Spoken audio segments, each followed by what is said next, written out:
નમસ્કાર ખેડૂત મિત્રો, ખાસ કરીને દિવેલાનું વાવેતર કરવા માંગતા ખેડૂતો માટે ખાસ દિવેલાનું વાવેતર કરતા હોય એવા વિસ્તારમાં ખેડૂતોએ ખાસ કરીને દિવેલાની એક નવી સંશોધન વેરાયટી એટલે કે ગુજરાત હાઇબ્રિડ દિવેલા 9 નંબર GCS 9, તો આ 9 નંબરની વેરાયટી એ ખાસ કરીને એવા વિસ્તારની અંદર વાવેતર કરવું જોઈએ કે જે વિસ્તારની અંદર સિંચાઈની પૂરી સુવિધા હોય, જે ખેડૂતોને વાવેતરથી લઈ અને કાપણી સુધી એ પિયતની પૂરતી સુવિધા હોય એવા વિસ્તારની અંદર આ 9 નંબરની વેરાયટી ને ખૂબ જ બેસ્ટ ગણવામાં આવે છે. આ 9 નંબરની વેરાયટીનું એ વાવેતર કરવું જોઈએ.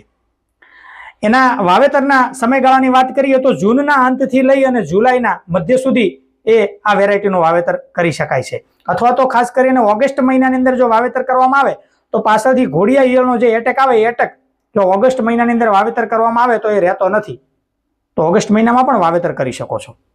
આ વેરાયટીના પાકવાના દિવસોની વાત કરીએ તો 110 થી 120 દિવસે આ વેરાયટી તૈયાર થાય છે અને ખાસ કરી અને સુકારા અને ફૂગના રોગ સામે એ પ્રતિરોધક વેરાયટી બનાવવામાં આવેલી છે.